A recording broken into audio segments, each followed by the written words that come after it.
नमस्कार और स्वागत है। आज है 13 फरवरी 2026 और ये है स्टाइलो न्यूज़ का इंटेलिजेंस अपडेट।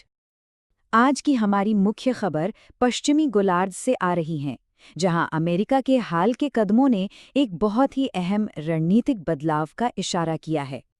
तो चलिए इस विश्लेषण की शुरुआत करते हैं अमेरिकी महाद्वीप में बढ़ते तनाव के साथ। ऐसा लग रहा है कि अमेरिकी नीति में एक बहुत ही निर्णायक मोड़ आया है और इसका केंद्र बना है वेनेजुएला। देखिए, हुआ ये है कि काराकास में एक अमेरिकी सैन्य अभियान चलाया गया, जिसके बाद निकोलस मदुरो को सफलतापूर्वक पकड़ लिया गया। इस पूरी कार्रवाई का मुख्य मकसद नार्को स्टेट के जो नेतृत्व तत्व थे, उन्हें खत्म करना था। और अब अमेरिका ने घोषणा की है कि वो देश को स्थिर करने के लिए एक अस्थायी शासन प्राधिकरण की स्थापना करेगा। इस पूरे घटनाक्रम को एक खास नजरिए से देखा जा रहा है। इसे मजबूत किए गए मुनरो सिद्धांत के ढांचे के तहत अमेरिकी गोलार्ध में अपनी प्रमुखता को फिर से स्थापित करने का एक सोचा समझा प्रयास माना जा रहा है। साफ है, ये अमेरिकी विदेश नीति में एक बहुत ही कड़े रुख का संकेत देता है। अब इस कार्रवाई पर जो अंतर्राष्ट्रीय प्रतिक्रियाएं आई हैं, वो पूरी तरह से बंटी हुई हैं। एक तरफ अर्जेंटीना, इक्वाडोर और होंडुरास जैसे देश हैं जो इसका समर्थन कर रहे हैं, तो वहीं दूसरी तरफ कोलंबिया, मेक्सिको और क्यूबा जैसे देश हैं जो संप्रभुता की चिंता जताते हुए इसकी आलोचना कर रहे हैं। और अगर हम गोलार्ध के बाहर देखें तो रूस, चीन और ईरान ने भी अमेरिका के इस कदम का विरोध किया है। चलिए अब अमेरिकी महाद्वीप से आगे बढ़ते हैं और दुनिया के दूसरे अहम सामरिक क्षेत्रों की सुरक्षा स्थिति पर एक नज़र डालते हैं। तो शुरुआत करते हैं यूरोप से। यहाँ भी कई अहम गतिविधियां देखने को मिल रही हैं। कुछ मुख्य घटनाओं की बात करें तो पोलैंड के ऊर्जा इंफ्रास्ट्रक्चर पर रूस से जुड़े साइबर हमले बढ़े हैं।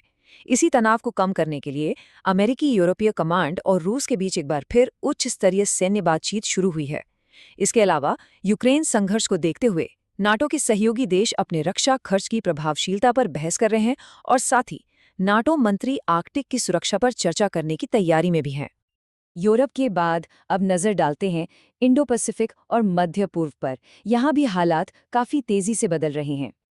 इस क्षेत्र में परमाणु तनाव लगातार बढ़ रहा है, जिसकी वजह है ईरान का परमाणु कार्यक्रम और उत्तर कोरिया के बढ़ते मिसाइल परीक्षण। इजराइल ने तो साफ चेतावनी दी है कि वो ईरान के मिसाइल कार्यक्रम के खिलाफ अकेले कार्रवाई करने के लिए तैयार है। दूसरी तरफ उत्तर कोरिया बड़े इंफ्रास्ट्रक्चर प्रोजेक्ट्स के साथ साथ अपनी रॉकेट सिस्टम को भी और उन्नत कर रहा है। और इन सबके बीच रियाद में वर्ल्ड डिफेंस शो 2026 की शुरुआत हुई है, जहां दुनिया भर की सैन्य तकनीक का प्रदर्शन हो रहा है। तो ये सारी खबरें और इनका विश्लेषण हम तक कैसे पहुंचता है? आइए उस तकनीक को समझते हैं जो इसके पीछे काम करती है। ये सारा इंटेलिजेंस हमें प्रोवेव एआई से मिलता है। यही वो कंपनी है जिसने स्टाइलो इंटेल ऑप्स प्लेटफॉर्म को बनाया है। तो ये स्टाइलो काम कैसे करता है? इसका वर्कफ्लो 3 आसान स्टेप्स में है। पहला, ये दुनिया भर के 250 से ज्यादा स्रोतों से 20 से भी ज्यादा भाषाओं में डेटा इकट्ठा करता है। दूसरा, फिर एआई एनालिसिस का इस्तेमाल करके इसमें से पैटर्न और जरूरी जानकारी निकाली जाती है। और तीसरा, इस विश्लेषण को रियल टाइम अलर्ट्स और इंटेलिजेंस डैशबोर्ड्स के जरिए डिलीवर किया जाता है। लेकिन ये सारी घटनाएं सिर्फ अलग अलग खबरें नहीं हैं, ये सब कहीं ना कहीं एक दूसरे से जुड़ी हुई हैं। तो सवाल ये उठता है कि इनका आपस में क्या कनेक्शन है और आने वाले समय में इनका क्या असर हो सकता है। और इन्हीं सवालों के जवाब और एक गहरा विश्लेषण मिलेगा आज के हमारे विशेष कार्यक्रम में, जिसका शीर्षक है America first in action, projecting power, preserving peace in 2026। ये विश्लेषण पसंदीदा पॉडकास्ट चैनलों पर उपलब्ध है या फिर इसे इस पोस्ट के साथ दिए गए लिंक से भी सुना जा सकता है। इस इंटेलिजेंस अपडेट में हमारे साथ जुड़ने के लिए आपका बहुत बहुत धन्यवाद।